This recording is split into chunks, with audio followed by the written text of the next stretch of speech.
Dum, dum, dum, dum. Good morning everyone, my name is Chris from Two-Headed Wolf Gaming and welcome back to Fronts of Britannia, our East Engle campaign. We are about to launch the siege on West CX capital and we're gonna use this huge army of ours even though it's very unnecessary to do so. We wanna take a look and see what we have to fight with. It's probably going to be a simple city, a generic city, unfortunately, but what can we do about it? I think one of the future games that we might want to play, it's going to be like Attila Total War. I know that there are some unique cities in there, like definitely Constantinople, Rome probably also. I don't know about the other towns. However, it's definitely somewhere on my list that we would play that game in the future as well. Most of these games, like I loved and I played them a few times. However, I don't know, I guess I've grown a little bit and other responsibilities come into play. You don't have as much time during the day to play as I used to. Not that I'm complaining in any way, shape or form, like I am quite happy to be able to work, especially during this time, right? Like many people have unfortunately, been sent home and have no work available. And everybody's not sure about the current situation, everybody's doing their best. So I am quite happy to have a job right now, I guess. So I don't have time as before to play all day and all night. I remember being a teenager and staying up all night till 3 or 4 in the morning. Like I think even sleep-wise I wouldn't be able to stay up so late anymore. Like I have a friend and at some point we were like, hey, let's just stay all night and play some games and chat like we used to. Well, at 1 o'clock, 2 o'clock in the morning we're already wasted. We're not used to staying up late anymore, so starting to become very weird to this idea. However, early mornings for me is perfect timing to actually play some games and enjoy myself with a good cup of coffee. And now it's a good time for me to also spend time with some of you guys who also enjoy these types of game that I do.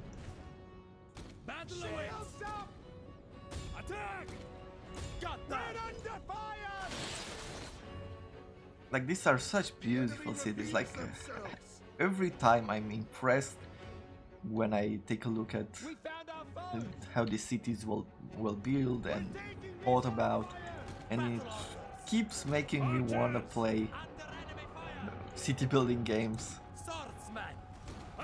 And we're going to do so on this channel as well at some point. Let's do a bit of fast forwarding. Oh, apparently we're doing quite well over here. Some of the other armies have arrived. Let's bring them on this side. I don't think we're gonna bring them to the front, to tell you the truth.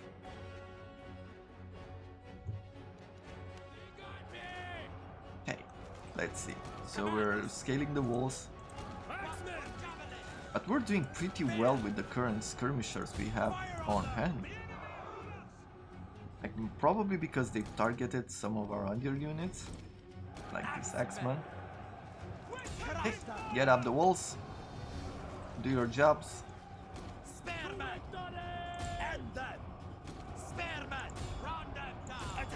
I don't want you to engage. I'll bring the spears to engage these particular archers. I want you to come over here. For you two units, I want you to bring yourselves on the other side. You get inside the city. For our king, let's bring him up. Let's use... Have we used metal yet? No. Or maybe? Yeah, let's use metal on these units. Make them really good at fighting for a short while. Axeman, you come up as once again. For these particular units, okay, we broke those archers. Just push the spearmen on them.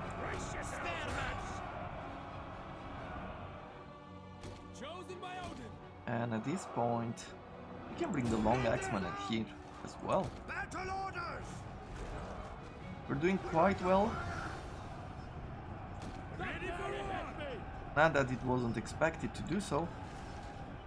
They do have a few strong swordsmen. I would like to throw some missile damage into that. Okay, you broke them. Swordsman. Good, good, good. Let's start engaging his king.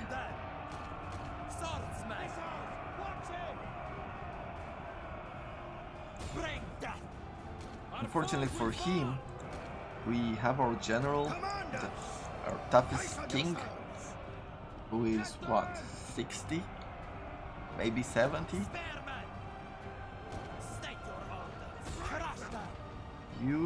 These units, I want to bring them here, in behind them.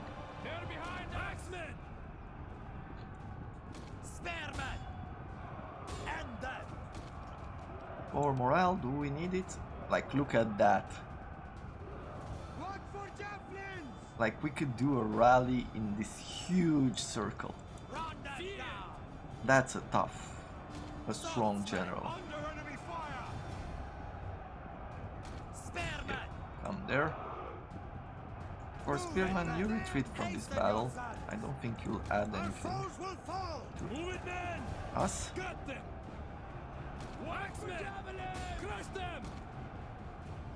Thames, you go after those spearmen, you come down the walls and engage those swordsmen. For these Anglian champions, engage the swords. Take a look at this battle.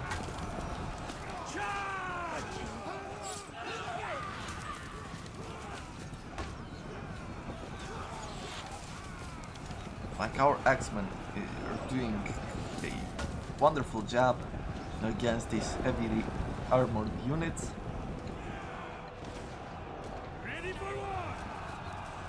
We're losing a few frames, don't know why. Okay, archers, stop shooting. I don't want you to hurt our troops. We have captured the gates. We captured the gates. The battle is over. Let's just fast forward it. Done.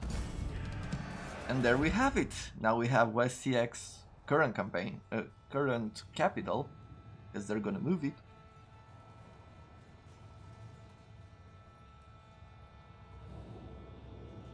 But Guthrum, I believe he can relax now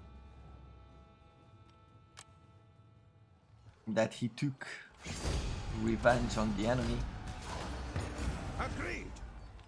We'll see this through.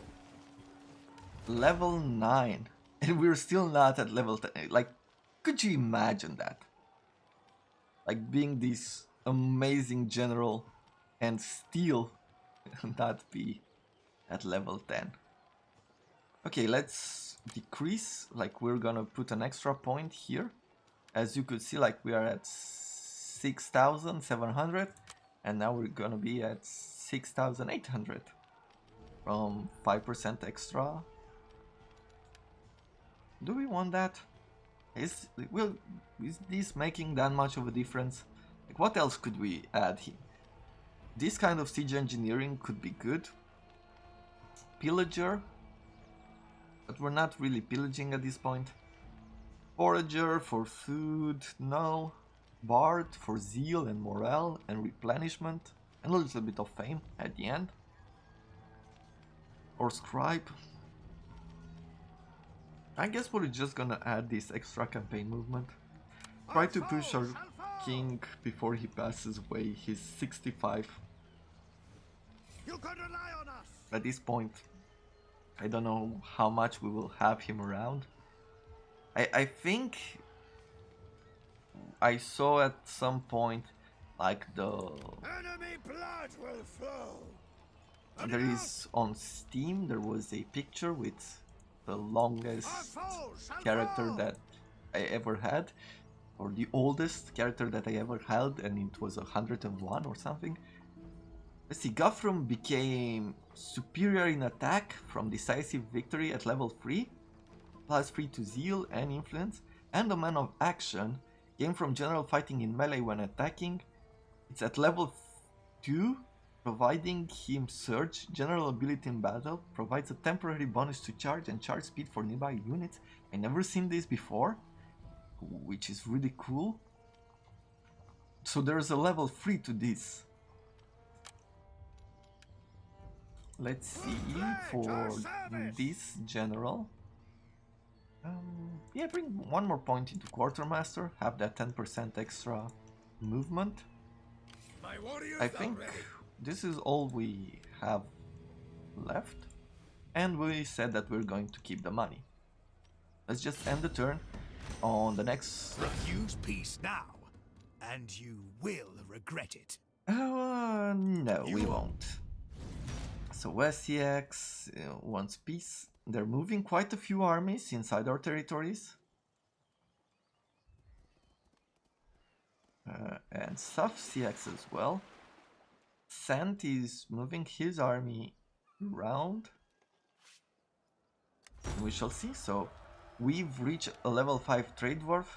That's about 1,000 extra boost in income. Leafling became austere from church building, a level 3, -5 corruption, +2 to public order and +1 influence, that's good. Leo of Siege, a general, became talented with the bow from the hunting building chain. And Tinward became exemplar, -50% of having children. Oh, because he's a saint from the saint building chain. This is level 1. Interesting. So basically he's a bit of a what would you call it? A virtuous man, right? A religious man. Rural enterprise. Oh, we also gained this 50% extra income from farms. So I guess it wasn't just that particular port. What we're going to do now, since if we take a look at taxes, like we have a few territories that are unhappy now that that extra bonus to public order disappeared, we're gonna move the taxes back down, moving us into a stable area. We have quite a bit of economy, like that's very good for us. Don't have to worry too much. For technology, what should we do next? Like, we could really push for these swordsmen and berserkers and make them really strong. Or we could go to 2 levels of research to improve our spearmen as well. Master of Missiles, upgrading our archers 1 more turn would be good. Train cavalry, like there's so much we could do. We go for these ones.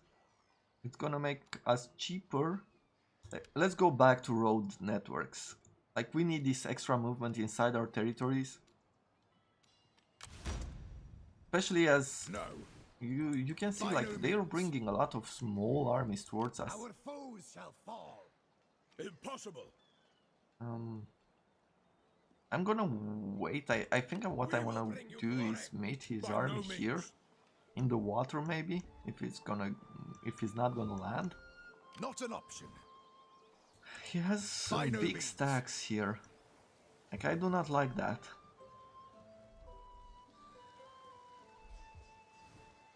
It's gonna be difficult to respond to his advance. So let's bring our king. Let's bring him over here. We can't do that yet.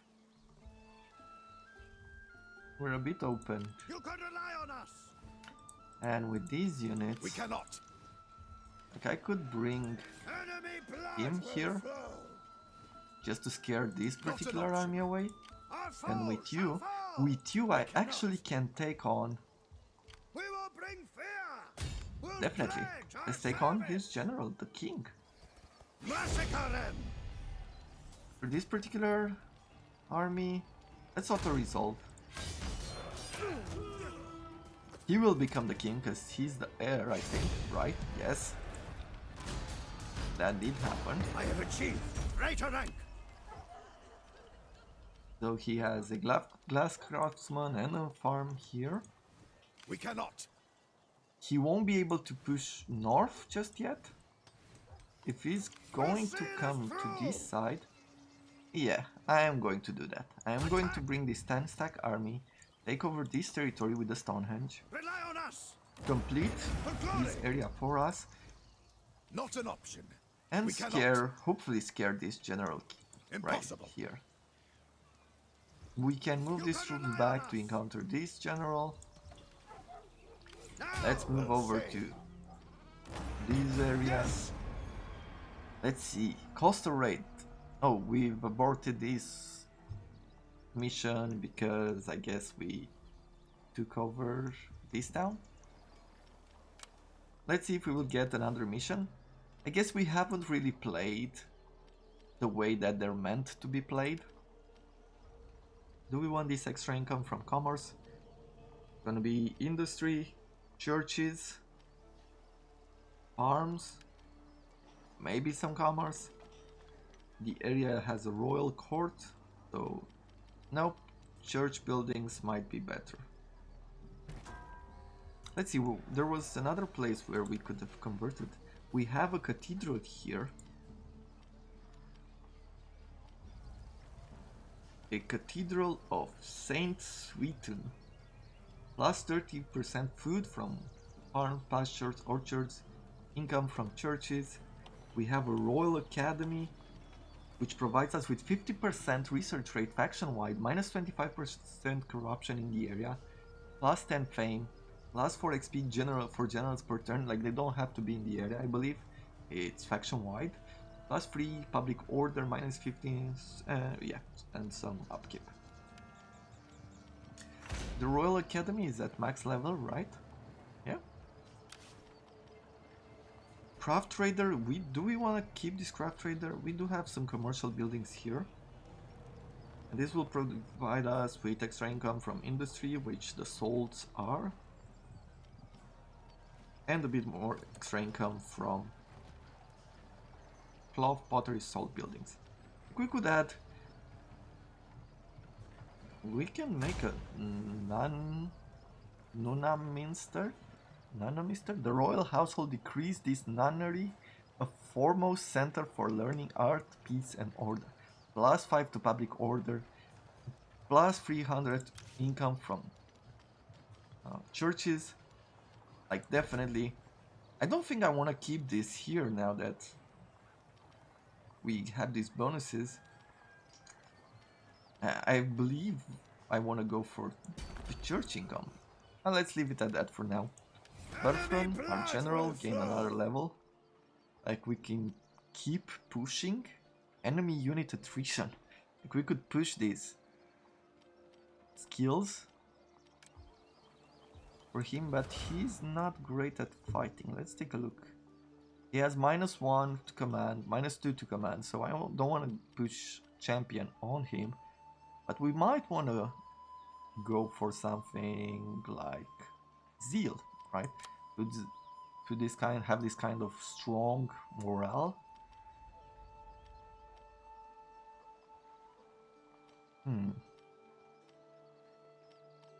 And then, yeah.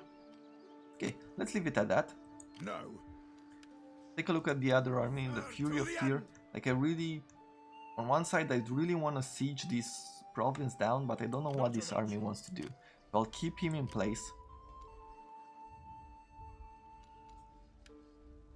Should we recruit one more army? We have the food, we don't really have the gold.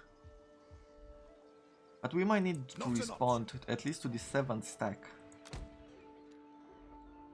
If we would, we could get the naval battle movement. This is a governor. Minus 25 upkeep for sword and axe. Sure. Let's use him in this way. Let's give him 2 axemen, a like Anglian champions, right? Yes, and 1 archer. It's enough for just 1 turn. Let's end it. So yes, West CX did move up. He's moving the 7 stack army back. And the 18 stack army, or 17 because they combined them, is marching forward. Success is rewarded. So if he Berfrun became an apprentice farmer, plus 6 income from farms, but he's a general, we don't care too much. So we are going to push this stack against this one. He's probably going to take one of these territories. But it should be good. Like, he can't directly attack this settlement. Plus we do have a few defending units. For you, okay, we can't attack him just yet. We'll need to go around, so we can wait 1 more turn to see what he does. Like, is this a port? This is not a port, but this is a port. So he would be able to come here and take that over. I'm gonna bring our army here to defend. He's getting some attrition, like you can see now. It changed from yellow to orange, so he's getting attrition. We developed the tools, we can now make tool makers. In this gameplay we're not really pushing for industry. Let's take over this mine first.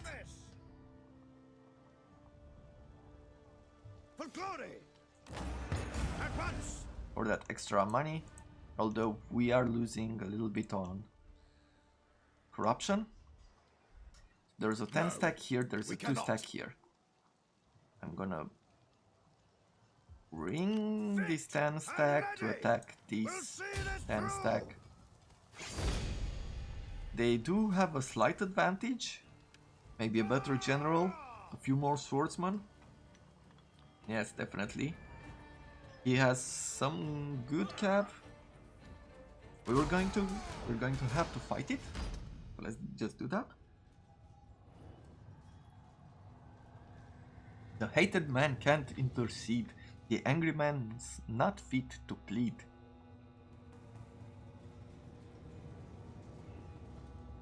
Be your friend's true friend. Return gift for gift, repay laughter with laughter again, but betrayal with treachery. I wonder, I've never looked at the Hamoval or read anything about it. Maybe I should just look it up and let you know what I find. Might be a really cool book.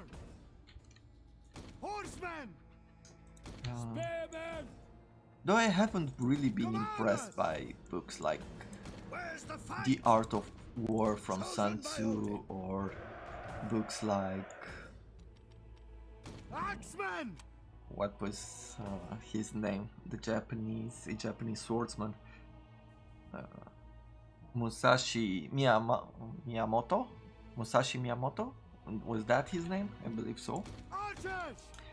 At least not in the version that I found. Maybe there are better versions out there. But I find the books to be quite simple and not that interesting. Well, it's not novel, it's not literature, it's just lessons. So sometimes that can be a tiny bit, you know, direct as far as it just gives you the knowledge. It doesn't really provide you with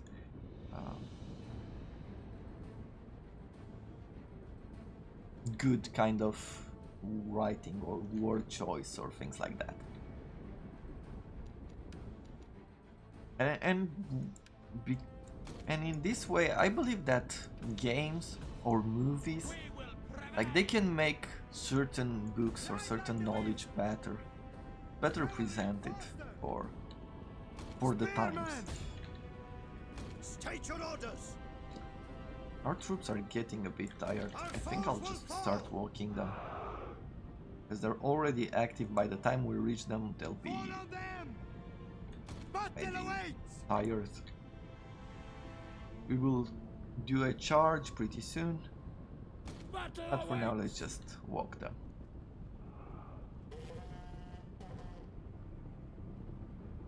He's going into a charge.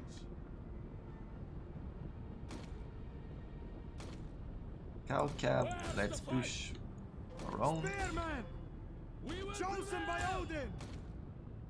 Got them. Perfect. Crush them. Let's bring this long axeman to the side. Move it, men. Go archers. Bowman. Aim. You. And fire. Let's fire on his horsemen since they seem to not be too sure what they want to do. Glory and plunder. Battle awaits. Fire arrows are good against cav, though they do have quite a bit of armor on them. Our general is under attack. Bowman. Steady, everyone. See, they flee before our. Let's use some fire arrows here. Horsemen. Engage those troops. Up the pace, Bring men. the long axeman in the back.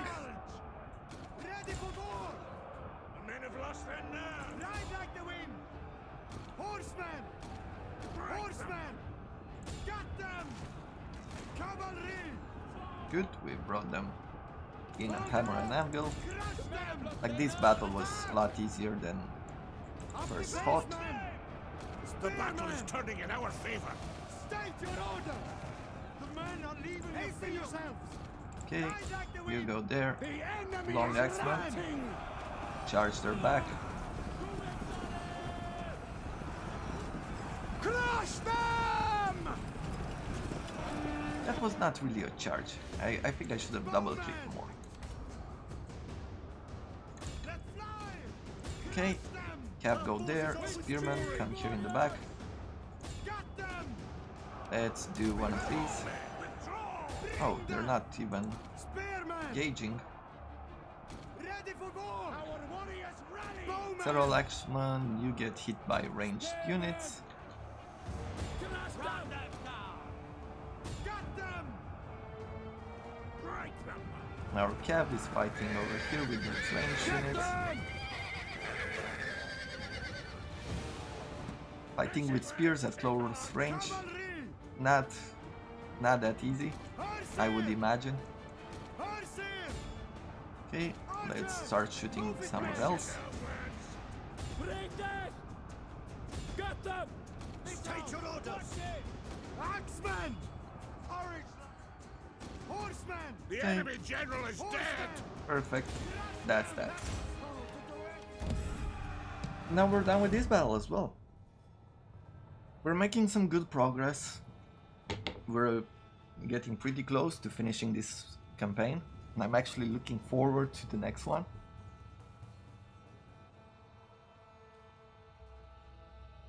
I'm gonna try to pick a faction that plays differently, at least as far as economy goes, because I do enjoy that part of this game a lot, like making this kind of combos. Low loyalty on one of our warriors. He's what? Godwin? Godwin is our newest general, right? Yes. Okay, well, if we take a look at you, he has a wife. He has a wife that gossips, reduces loyalty by 1. Okay, you know what? Let's spend some money. Let's divorce him. Now he's a tiny bit more loyal. We might want to find him a wife. That would be... she's a natural beauty, giving him +1 to zeal, +1 to influence, and +20 to having children. Since he's not our heir, we don't really care about having heirs, having children. However, the zeal is going to be good for us. I'm going to give him 2 swords, 2 spears, 1 cav. We're making a pretty big army here. And bring in 2 axemen of these? Or a simple axeman? Yeah. So we're almost at an entire army. Like, we could engage these troops now No means. and get We're reinforced. ready. And we're just gonna do that. I know these troops are wasted. Marching formation. Move up. Yeah, Impossible. well, what can you do? They might take over this territory right now. Our foes will suffer. For our governor, he is loyal. We're gonna put points into scribe for him. Don't have any more money to do anything else. I think that's about it for this particular episode. I thank you very much for watching, and I look forward to seeing you all in the next episode. Have a wonderful day, everyone.